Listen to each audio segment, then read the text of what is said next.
मैंने अपने कजन के साथ मिलकर तांगजिंग के 11वें पौंड में क्रैब फार्मिंग मैनेज की थी। ऑटम हार्वेस्ट में हमने पूरे 3 मिलियन युआन कमाए, लेकिन उसने मुझे सिर्फ 50,000 युआन ट्रांसफर किए। उसने ठंडे अंदाज में कहा, पॉन्ड्स और कैपिटल मेरे थे, तुम तो बस नेट्स डालते थे।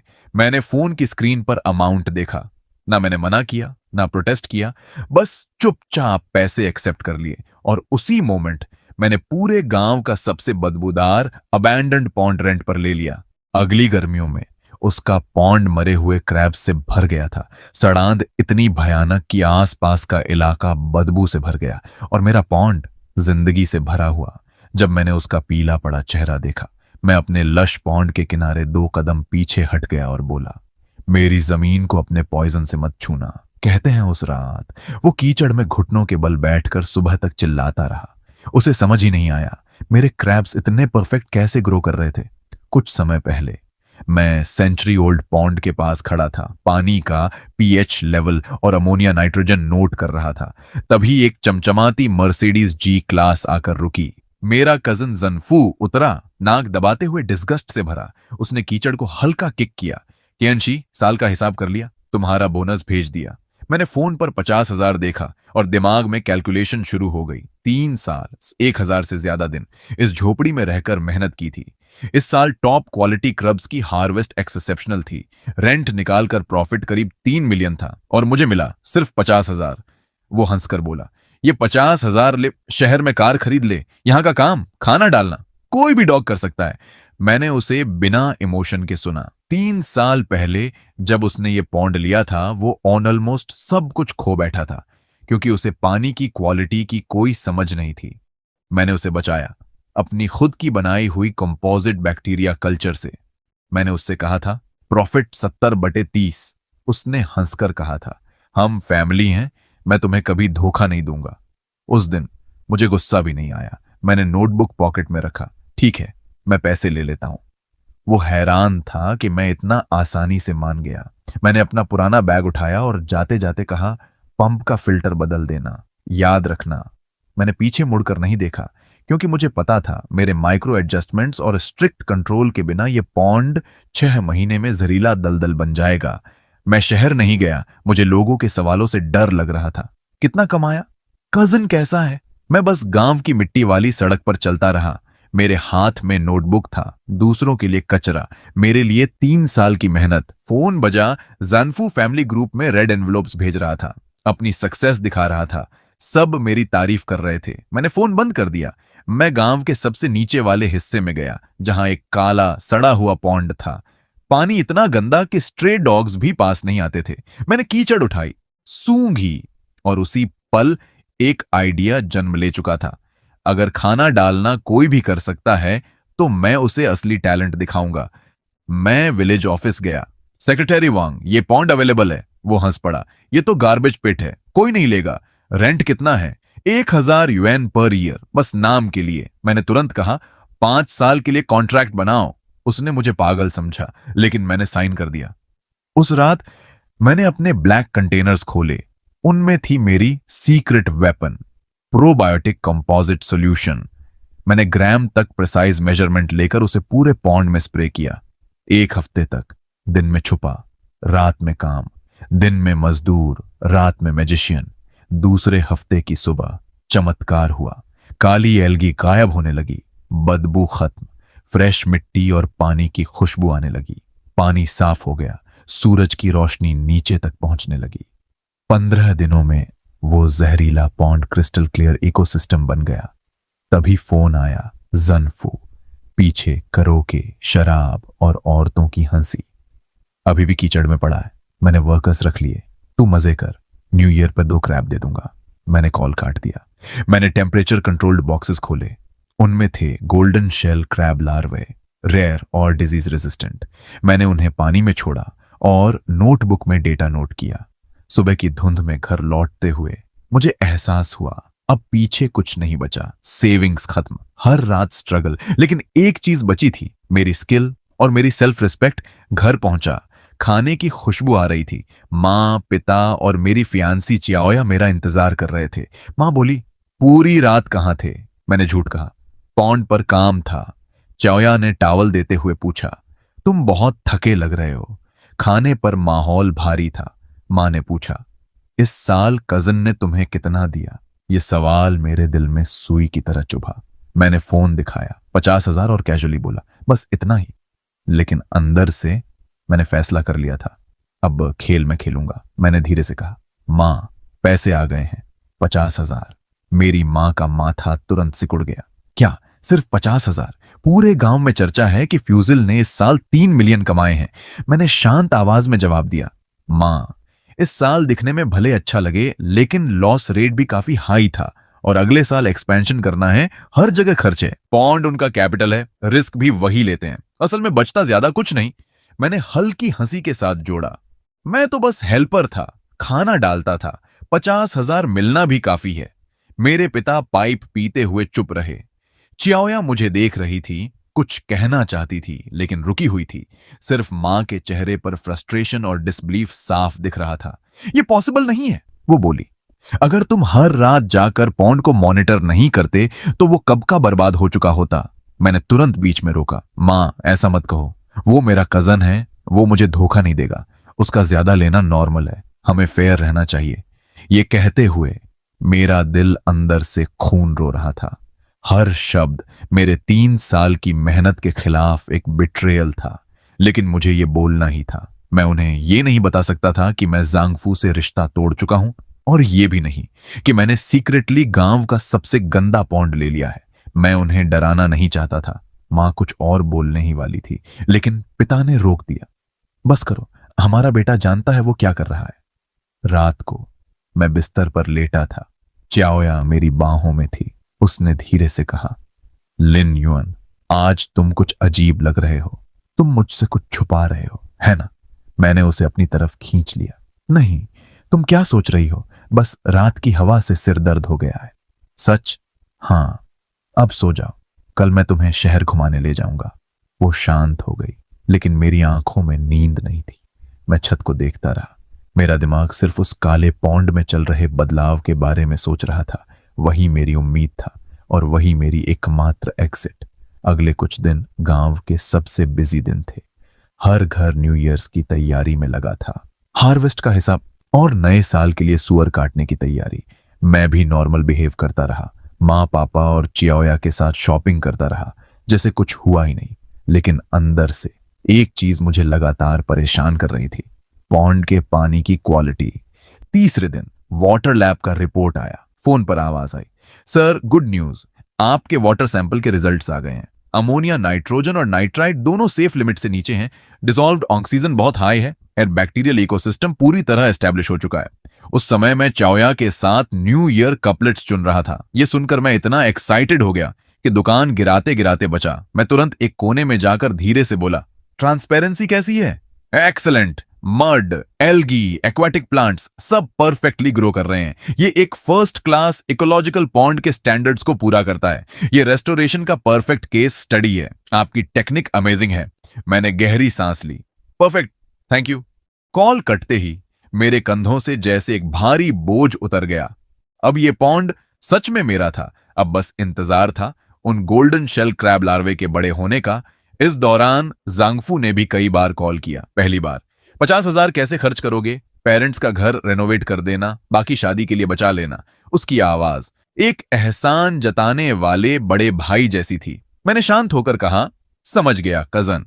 दूसरा कॉल, और न्यू ईयर से एक दिन पहले, कल दोपहर शहर के सबसे महंगे रेस्टोरेंट में लंच है। मैंने सब अरेंज कर लिया है। फैमिली, बायर्स सब आएंगे। इस साल हमने बड़ा कमाया है, सेलिब्रेट करना बनता है। मैं समझ गया वो बस शो ऑफ करना चाहता है, अपनी सक्सेस दिखाना और मुझे एग्जाम्पल बनाना। मैंने कहा, घर थोड़ा मैसी है, लेकिन उसने काट दिया, बहाने मत बना, कल जल्दी आना, गेस्ट्स को रिसीव करना है।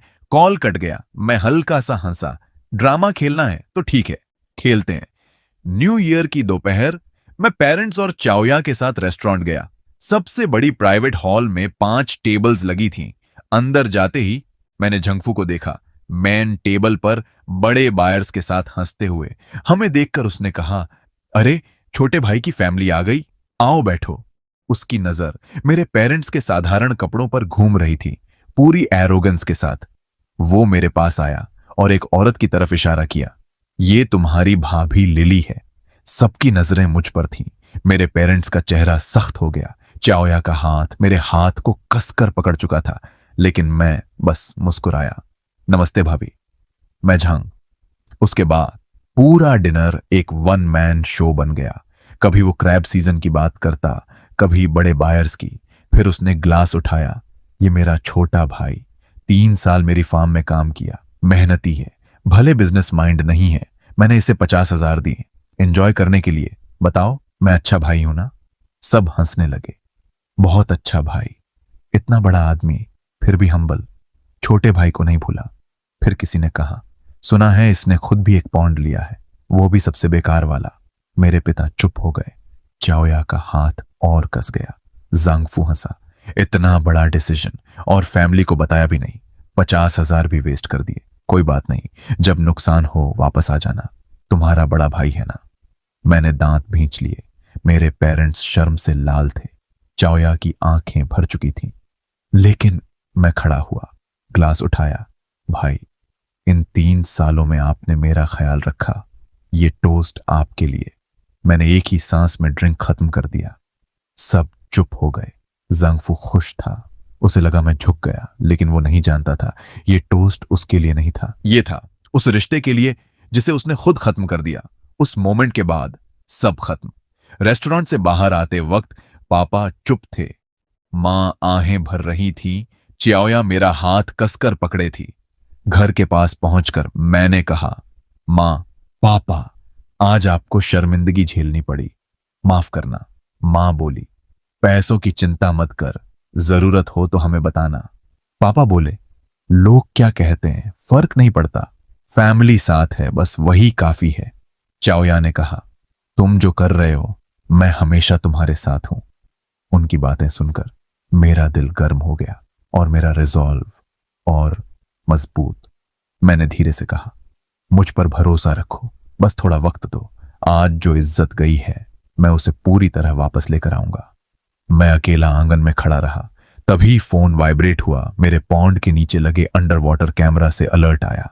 मैंने ऐप खोली और स्क्रीन पर दिखा क्रिस्टल क्लियर पानी, लहराती एक्वाटिक प्लांट्स और उनमें छिपी हुई नई जिंदगी।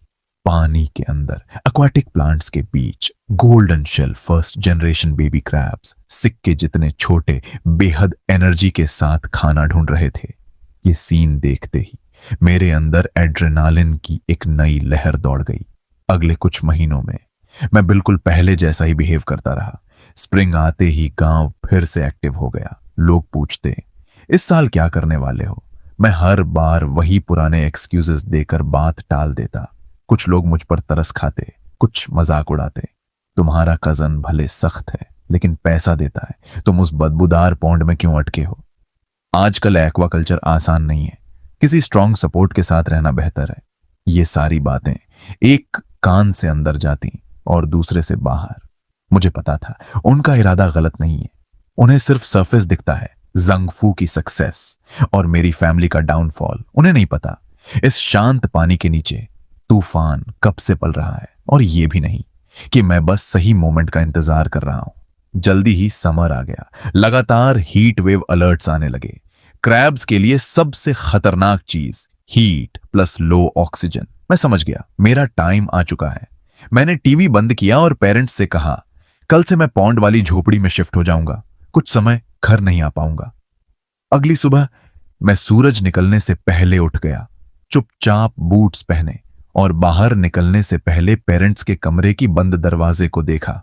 मन ही मन कहा, मां, पापा, एक बार और भरोसा कर लो।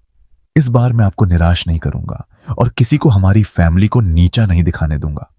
मैं सीधा पॉन्ड पर गया, नेट उठाया और आज की हीट के बावजूद क्रैब्स बड़े, मजबूत, हेल्थी थे। मैंने हर पैरामीटर चेक किया, प्लांट्स, मड, ऑक्सीजन, सब परफेक्ट। मैंने पंप चालू किया, पानी की सरफेस लहराने लगी और मुझे साफ महसूस हुआ इस पानी के अंदर एक पावरफुल लाइफ फोर्स है। अब मुझे किसी की नजर की परवाह नहीं थी, लेकिन मैंने अपनी सक्सेस किसी को नहीं बताई। शो शुरू होने से पहले सब परफेक्ट होना जरूरी था। मैंने पॉन्ड का पूरा इंस्पेक्शन किया। बस थोड़ी सी फीड डालते ही क्रैब्स फ्रेंजी में आ जाते थे। उनकी एनर्जी जांगफू के क्रैब्स से कई गुना ज्यादा थी। जांगफू हमेशा कहता था उसका पॉन्ड फंगशुई ब्लेस्ड है, लेकिन सच, वो खराब क्वालिटी के डेड फिश डालता था। उसके पॉन्ड की मड टॉक्सिक हो चुकी थी, ब्लैक, स्मेली, और हीट आते ही ग्रीन ऑल्गी सरफेस पर पॉइजन की तरह तैरने लगती। पहले मैं हर रात जाकर एरेटर चलाता, एंटीडोट डालता। इन 3 सालों में मैंने उसे लाखों का नुकसान बचाया था, लेकिन उसके लिए यह सब नॉर्मल था। तभी उसका कॉल आया, कियांगी घर में एसी में मजे कर रहा है, कल सुबह 6 बजे आ जाना। कुछ क्रैब्स मर रहे हैं, उन्हें निकालना है, गांव वालों को पता नहीं चलना चाहिए। उसका टोन जैसे वो किसी सर्वेंट को ऑर्डर दे रहा हो। मैंने फोन कसकर पकड़ा, लेकिन आवाज शांत रखी। ठीक है, समझ गया। शाम को चावया आई सूप लेकर। वो बोली, आज वेदर बहुत अजीब है, हवा नहीं है, डॉग्स तक परेशान हैं, क्रब्स कैसे सरवाइव करेंगे। मैंने उसे गले लगाया। चिंता मत करो, मेरा इकोसिस्टम स्टेबल है, आज रात कुछ भी हो जाए ये पॉन्ड स्टेबल रहेगा। वो मुझे देखती रही। तुम कुछ छुपा रहे हो ना? मैं मुस्कुराया। कल सुबह तुम्हें एक मिरेकल दिखाऊंगा। मैंने उसे सच नहीं बताया। ये डिजास्टर बहुत बड़ा होने वाला था और मैं उसे इस डर में शामिल नहीं करना चाहता था। रात पूरी काली हो गई। तभी मेरे पिता आए अपने ट्राइसिकल पर, एक पावरफुल पंप लेकर। हम दोनों चुपचाप पॉन्ड के पास बैठे रहे। उन्होंने धीरे से कहा, यह मौसम ठीक नहीं है, 10 साल पहले ऐसा ही हुआ था और सारे क्रैब्स मर गए थे। फिर उन्होंने एक पुरानी सेविंग्स पासबुक मुझे दी, इसमें 20,000 युएन है, जरूरत पड़े तो यूज करना। मेरी आंखें भर आईं। पापा, इसकी जरूरत नहीं है, उन्होंने कहा। नेचर अनप्रिडिक्टेबल है, तुम अकेले लड़ रहे हो, यह हमारा सपोर्ट है। मैंने पासबुक कसकर पकड़ ली, दिल में कसम खाई, ऑटम हार्वेस्ट के बाद मैं इन्हें कई गुना लौट आऊंगा। उस रात मैं सोया नहीं। रात 2 बजे मैं उठा, वेदर चेक किया, ह्यूमिडिटी 95%, प्रेशर एक्सट्रीमली लो। मैं जांगफू के पॉन्ड के पास गया और जो देखा वो खत्म होने की शुरुआत थी। पानी की सरफेस पर green fluorescent slime, massive cyanobacteria Bloom. मैंने कुछ नहीं किया, अब कोई कुछ नहीं कर सकता था। मैंने अपने पॉन्ड की तरफ देखा, शांत, स्टेबल, प्लांट्स ऑक्सीजन छोड़ रहे थे, क्रैब्स आराम से बैठे थे। मैं बांध पर बैठ गया और दूसरी तरफ से आवाजें आने लगीं। पानी में हलचल, क्रैब्स स्ट्रगल कर रहे थे ऑक्सीजन की कमी से। वे किनारे चढ़ने की कोशिश कर रहे थे, एक दूसरे को कुचलते हुए, फोम उगलते हुए, और फिर एक एक करके मरते गए। सुबह होते ही पूरे गांव में सड़े हुए क्रैब्स की बदबू फैल गई। गांव कैओस में बदल गया। 20 मिनट के अंदर जंगफू अपनी मर्सिडीज से कूदकर बाहर आया। उसने अपने पॉन्ड को देखा, मरे हुए क्रैब्स, ग्रीन पॉइजन, और वहीं चीख पड़ा, एक ऐसी चीख जो सब कुछ खत्म होने की थी। वो पागलों की तरह चिल्ला रहा था, रो रहा था, और मैं अपने पॉन्ड के किनारे खड़ा चुपचाप देख रहा था। अब खेल खत्म हो चुका था और असली जीत बस शुरू हुई थी। अचानक झंगफू ने जैसे ही अपना सिर घुमाया, उसकी नजर मुझ पर पड़ी और अगले ही पल वो लड़खड़ाते हुए मेरी तरफ भागा। उसकी चाल में घबराहट थी, आंखों में डर और चेहरे पर पूरी तरह टूटी हुई उम्मीद।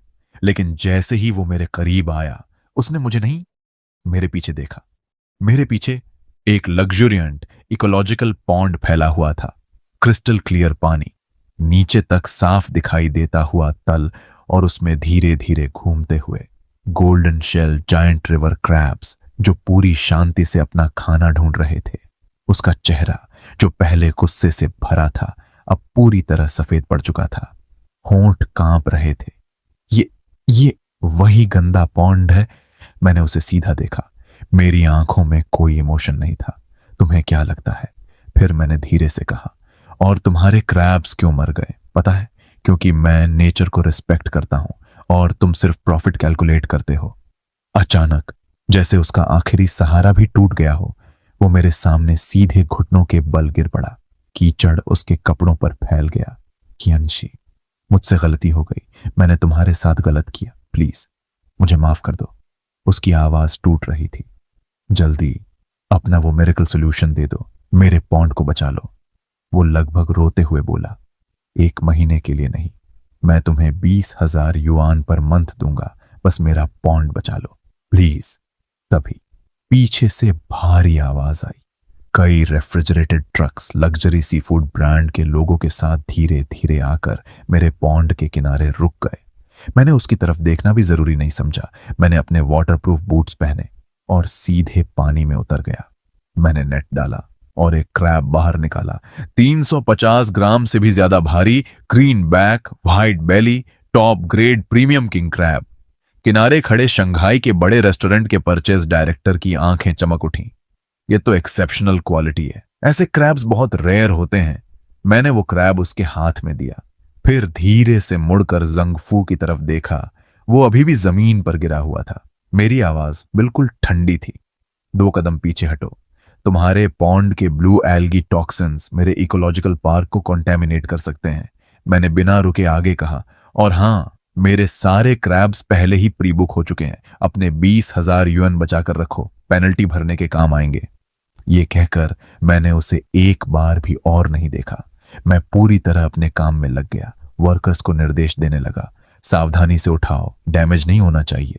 बास्केट के बाद बास्केट प्रीमियम क्रैब्स ट्रक्स में भरते गए। हर एक crab perfect size, perfect health, perfect value. किनारे खड़ा परचेस डायरेक्टर वेट शीट देखकर मुस्कुरा रहा था। इस फर्स्ट बैच के लिए मैं तुम्हें मार्केट का हाईएस्ट प्राइस दे रहा हूं और अगले साल की पूरी प्रोडक्शन भी रिजर्व करता हूं। मैंने उसका हाथ मजबूती से थामा। डील। उसी मोमेंट 1 मिलियन युएन का एडवांस पेमेंट सीधे मेरे अकाउंट में ट्रांसफर हो गया। मैंने फोन की स्क्रीन देखी, डिजिट्स की लंबी लाइन, और मेरे होंठों पर हल्की मुस्कान आ गई। ये सिर्फ पैसा नहीं था, ये मेरी आजादी थी, मेरी मेहनत का रिजल्ट और मेरी पहचान। दूसरी तरफ जंगफू पूरी तरह कीचड़ में गिर चुका था। वो बस देख रहा था। एक एक करके ट्रक्स मेरे पॉन्ड से निकलते जा रहे थे। तभी उसका फोन बजा, एक के बाद एक कॉल्स। अगर तुम डिलीवरी नहीं कर पाए तो कॉन्ट्रैक्ट के हिसाब से ट्रिपल पेनल्टी देनी पड़ेगी।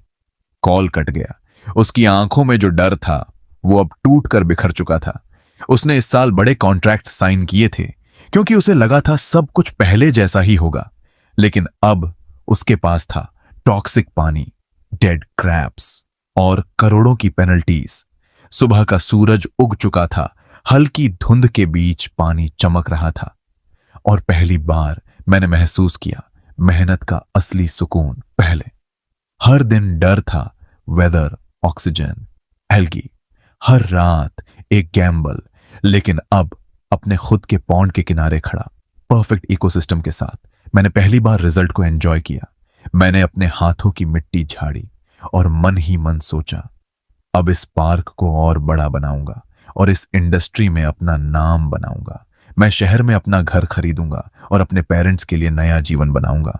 ये सब पहले सिर्फ सपना था, अब हकीकत। मैं घर लौटा, इस बार थका हुआ नहीं बल्कि हल्का महसूस करते हुए।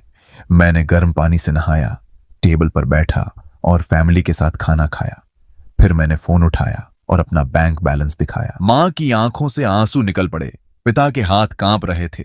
हमारा बेटा सफल हो गया।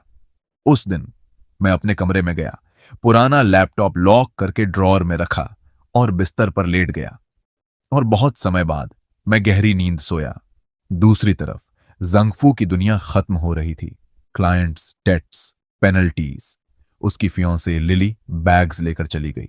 मैं तुम्हारे साथ बर्बादी में नहीं रह सकती। वो उसे रोक नहीं पाया। वो जमीन पर गिर गया और वहीं समझ गया, सब खत्म। 3 दिन बाद मेरी पहली फुल हार्वेस्ट 2 मिलियन युएन। लेकिन मैंने लग्जरी नहीं चुना।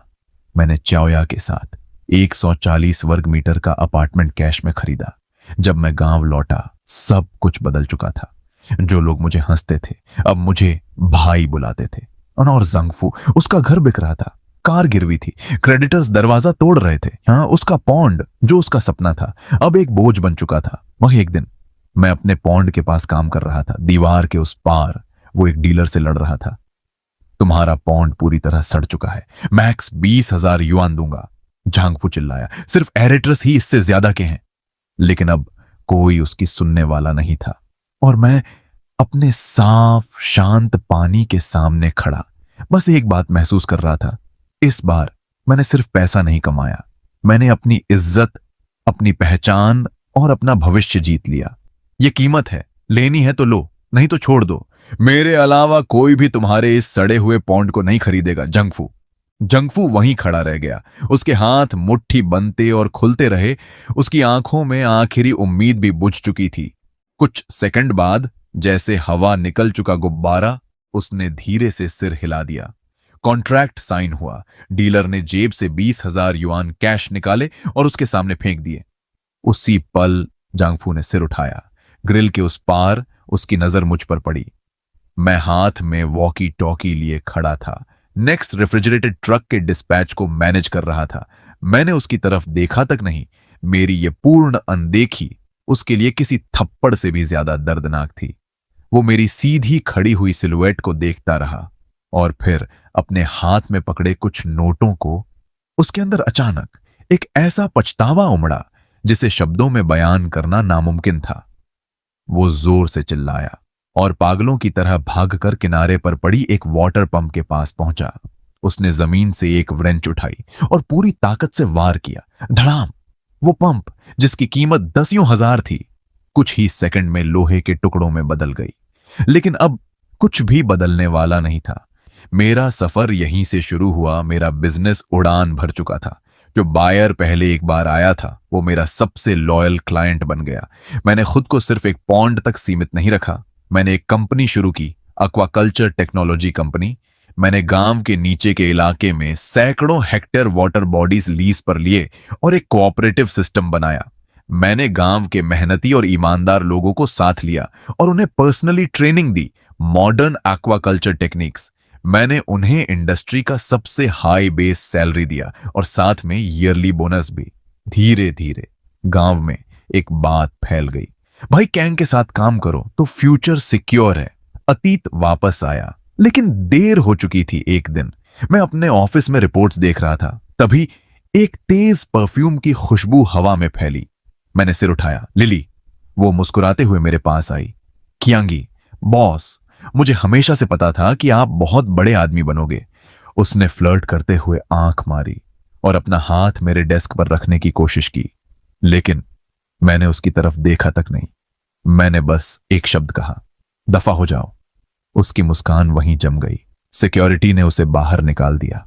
वो ऊंची हील्स में लड़खड़ाते हुए भाग गई। मैंने मन ही मन सोचा, अब मैं किसी गंदगी को अपने संसार के पास नहीं आने दूंगा। नई जिंदगी की शुरुआत ऑटम आया और मेरी और चाओया की शादी तय समय पर हुई। मैंने शहर का सबसे अच्छा होटल बुक किया। कार प्रोसेशन पूरे गांव से होकर सिटी तक गया। सब कुछ ग्रैंड था। कुछ दिन पहले मुझे एक कॉल आया, मेरी एक्स रिलेटिव की तरफ से। फोन पर रोती हुई आवाज, प्लीज, कियांगी, जांगफू और उसके पिता कंस्ट्रक्शन साइट पर काम कर रहे हैं और रात में शराब पीते हैं। वो बर्बाद हो रहा है, क्या तुम उसकी मदद कर सकते हो? मैंने शांत आवाज में जवाब दिया, जिस दिन तुम सबने मुझे इंसल्ट किया था, उस दिन मदद क्यों नहीं की? मैं कोई चैरिटी नहीं हूं। उसने जो रास्ता चुना है, अब उसे खुद भुगतना होगा। मैंने कॉल काट दिया और नंबर ब्लॉक कर दिया। शादी का दिन, वेडिंग डे, हॉल बड़े बड़े गेस्ट से भरा था। मैंने चाओया को उसकी व्हाइट वेडिंग ड्रेस में उठाया और हम अपलॉज के बीच कार से उतरे। उसी वक्त मेरी नजर सड़क के उस पार गई। एक आदमी गंदे कपड़ों में, बिखरे बाल, इलेक्ट्रिक पोल के पीछे खड़ा था। जंगफू। वो फायरवर्क्स को देख रहा था। उसकी आंखों में झेलसी और गहरा डिस्पेयर। मैंने बस एक पल उसे देखा और फिर नजर हटा ली। मैंने अपनी वाइफ को गले लगाया और उसे गहराई से किस किया। आखिरी सच्चाई, कुछ ही समय में विंटर आ गया। बाहर बर्फ गिर रही थी, अंदर हीटर चल रहा था। चाओया का पेट अब गोल हो चुका था। वो मेरे कंधे पर सिर रखे बैठी थी। पास में मेरे पेरेंट्स हंसते हुए हमारे फ्यूचर बच्चे का नाम सोच रहे थे। टीवी पर न्यूज चल रही थी, हाल ही में पुलिस ने इलीगल गैम्बलिंग रैकेट पकड़ा है। स्क्रीन बदली, हैंडकफ्ड क्रिमिनल्स दिखाए गए। एक चेहरा मेरी नजरों में अटक गया, जंगफू। और भी ज्यादा टूटा हुआ, आंखों के नीचे काले घेरे, जैसे जिंदा लाश। न्यूज में बताया गया वो भारी कर्ज में डूब गया था और फिर फ्रॉड और इलीगल गैम्बलिंग में शामिल हो गया। अब वो शायद जिंदगी भर जेल में रहेगा। मैंने उसे देखा, लेकिन मुझे कोई खुशी नहीं हुई, सिर्फ शांति, क्योंकि जो खुद कीचड़ में डूबना चुनता है उसे कोई नहीं बचा सकता। मैंने टीवी बंद किया और एक लाइट एंटरटेनमेंट शो लगा दिया। घर में फिर से हंसी गूंजने लगी। मैंने धीरे से अपना हाथ चाओया के पेट पर रखा। अंदर बेबी की हलचल महसूस हुई, जैसे एक नया इकोसिस्टम जन्म ले रहा हो, जीवन से भरा हुआ, एनर्जी से भरा हुआ। मैंने मजबूती से अपनी जिंदगी की स्टीयरिंग पकड़ ली, क्योंकि अब मेरे सामने रास्ता पूरी तरह खुला था।